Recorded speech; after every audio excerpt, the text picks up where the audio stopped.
नमस्कार दोस्तों। आपने रिसेंटली न्यूज़ में सुना होगा मिनिस्ट्री ऑफ डिफेंस के द्वारा एक नया डिफेंस एक्विजिशन पॉलिसी को लॉन्च किया गया है, डीएपी।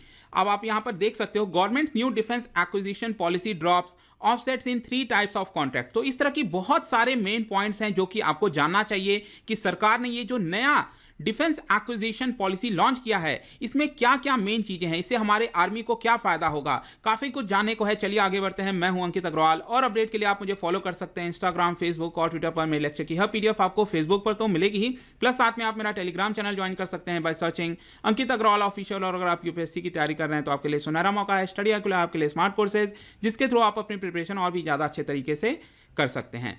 तो सबसे पहली चीज ये याद रखो कि इस बार का जो नाम है इसका, वो है आपका डीएपी, डिफेंस एक्विजिशन प्रोसीजर। पहले क्या होता था, इसका नाम होता था डीपीपी, डिफेंस प्रोक्योरमेंट प्रोसीजर। तो इन दोनों में कोई अंतर नहीं है। अगर आपके एग्जाम में आए तो ध्यान रखिएगा, ये दोनों सेम चीज है।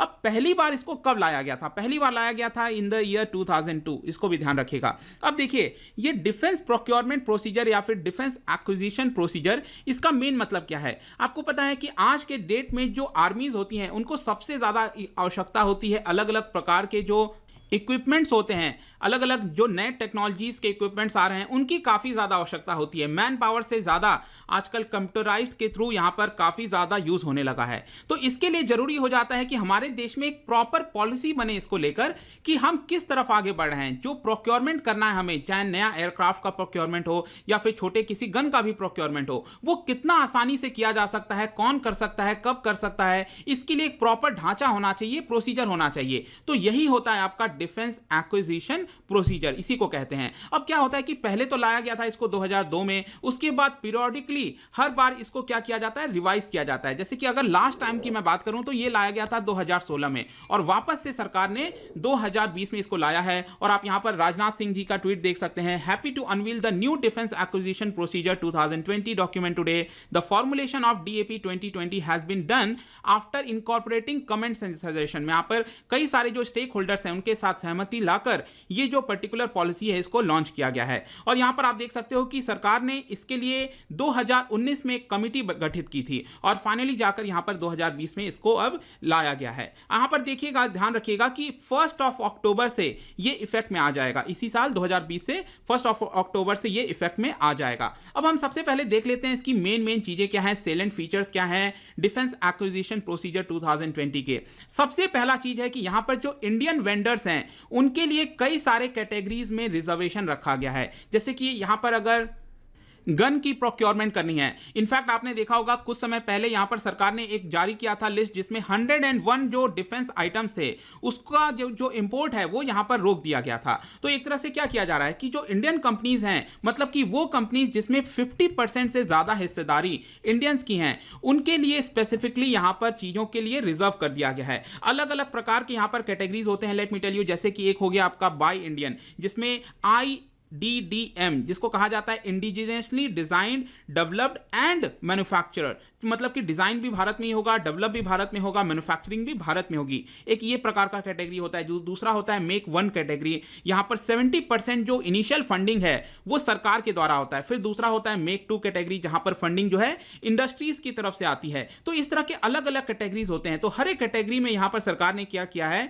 कि इंडियन कंपनीज के लिए यहां पर जो प्रोक्योरमेंट है उसको रिजर्व कर दिया है। मतलब कि अब जब आर्मीज चीजें खरीदेंगी तो यहां पर कई सारे आइटम्स जो हैं वो इंडियन वेंडर से खरीदना पड़ेगा। तो मेन एम क्या हुआ, यहां पर इंडिजनाइजेशन करना, मतलब भारत में ही ज्यादातर चीजें का प्रोक्योरमेंट करना। दूसरा है यहां पर जो कंटेंट होता है, कई सारे यहां पर आपने देखा होगा जो डिफेंस के इक्विपमेंट्स होते हैं, आइटम्स होते हैं, उसके अंदर बाहर से कई सारे कंपोनेंट्स को मंगाना पड़ता है। लेकिन अब सरकार ने इसकी जो लिमिट है उसको बढ़ा दिया है ताकि भारत से जो कंपोनेंट हैं उसका ज्यादा इस्तेमाल किया जाए। आप देख सकते हो यहां पर अलग अलग कैटेगरीज हैं। जैसे कि बाय इंडियन IDDM जो मैंने अभी आपको बताया, इसके अंदर पहले क्या होता था कि 40% कंपोनेंट भारत से होना चाहिए, इंडिजिनियसली होना चाहिए, लेकिन अब इसको बढ़ाकर 50% कर दिया गया है। वैसे ही बाकी आप कैटेगरीज देख सकते हो। लेकिन हाँ, जो बाय ग्लोबल है, अगर हम ग्लोबली कोई चीज को प्रोक्योर कर रहे हैं उसमें मैक्सिमम जो है मिनिमम 30% रखा गया है। मतलब 30% अगर आप इंडियन वेंडर से खरीदते हो कंपोनेंट को तो उतना काफी है। तो इस तरह से बेसिकली क्या करने की कोशिश की जा रही है कि जो इंडिजनाइजेशन है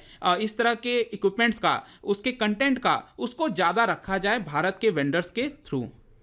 नेक्स्ट अब हम आते हैं दोस्तों ऑफसेट क्लॉज के बारे में।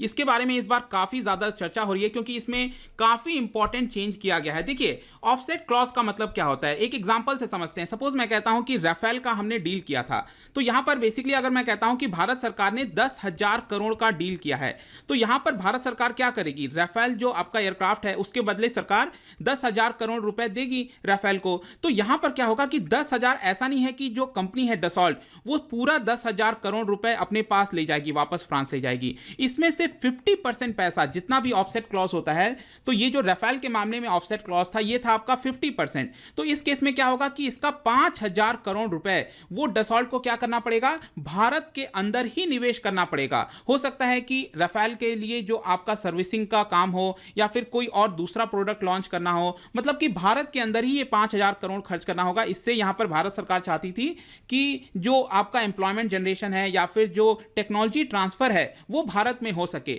लेकिन अभी तक ये देखने को मिला, ये जो क्लॉज लाया गया था ऑफसेट क्लॉज, इसका कुछ फायदा नहीं हुआ है भारत के अंदर। ऐसा बताया जा रहा है यहां पर डायरेक्टर जनरल के द्वारा कि जो क्रिटिकल टेक्नोलॉजी की हम उम्मीद कर रहे थे कि भारत के अंदर ये ट्रांसफर की जाएगी, ऐसा यहां पर देखने को नहीं मिला। इनफैक्ट यहां पर बोला जा रहा है कि इसकी वजह से भारत को काफी नुकसान भी हुआ है। क्यों? क्योंकि यहां पर क्या होता है कि जब हम ऑफसेट क्लॉज लगा देते हैं तो जो कंपनीज होती हैं वो क्या करती हैं, अपने कॉस्ट को बढ़ा देती हैं, और ऐसा माना जा रहा है कि करीब 10% जो कॉस्ट है वो बढ़ जाता है। फॉर एग्जांपल मैं अगर आपको राफेल डील का बताऊं तो यहां पर 60,000 करोड़ के आसपास का डील है ये, तो अगर मैं कहता हूं इसमें 10% ज्यादा बढ़ गया, मतलब कि करीब 5-6 हजार करोड़ यहां पर डसॉल्ट ज्यादा ले रही है एक तरह से, क्योंकि ऑफसेट क्लॉज हमने लगाया था।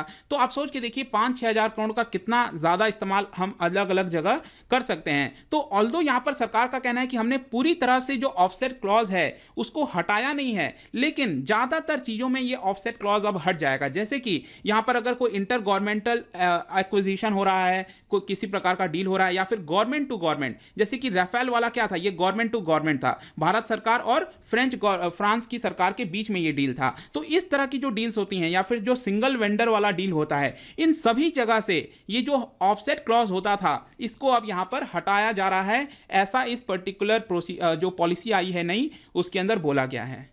अब बस क्या होगा कि जो मल्टी वेंडर आपके प्रोक्योरमेंट होंगे, कॉन्ट्रैक्ट्स होंगे, उसी में ही ऑफसेट क्लॉज लगेगा। लेकिन आप मान के चलिए कि ये नाम मात्र रह गया है, अब जो ऑफसेट क्लॉज है वो पूरी तरह से अब हटाया गया है। लेकिन आपके मन में सवाल आ सकता है कि जो पहले के डील्स हुए हैं, जैसे कि राफेल वाला डील हुआ था जहां पर 50% का ऑफसेट क्लॉज था, क्या ये चला जाएगा? जी नहीं, ऐसा नहीं है। यहां पर सरकार ने बोला है कि जो आगे आने वाले डील्स हैं उसी पर इसका असर आएगा। जो ऑनगोइंग डील्स हैं और जो पहले के डील्स हो चुके हैं वहां से ऑफसेट क्लॉज नहीं हटाया जा रहा है। इसके अलावा यहां पर और क्या इंपॉर्टेंट चीजें हैं, बेसिकली क्या किया गया है, इस बार का जो प्रॉपर पॉलिसी लाई गई है इसके अंदर आपको बहुत सारे नए चैप्टर्स मिलेंगे जो कि 2016 के पॉलिसी के अंदर नहीं था। तो यहां पर कौन कौन से नए चैप्टर्स हैं, जैसे कि एक चैप्टर आपका स्पेसिफिकली रखा गया है two by weapons platform design by DRDO, मतलब हमारे देश की जो अलग अलग ऑर्गेनाइजेशन है, चाहे ऑर्डिनेंस फैक्ट्री हो गया, डिफेंस पीएसयूज हो गया, डीआरडीओ हो गया, उनके द्वारा जो इक्विपमेंट्स वेपन्स डिजाइन किए जाते हैं उसको किस तरह से हम खरीद सकते हैं, उसके लिए एक अलग से चैप्टर यहां पर लाया गया है। इसके अलावा लीजिंग का अलग से चैप्टर रखा गया है। लीजिंग का सिंपल मतलब है कि भारत सरकार उस पूरे प्रोडक्ट को खरीद नहीं रही है हमेशा के लिए, बेसिकली 10 साल के लिए, 15 साल के लिए लीज पर ले रही है, ताकि आसानी से लीज पर लिया जा सके और वापस से वो रिटर्न हो जाएगा।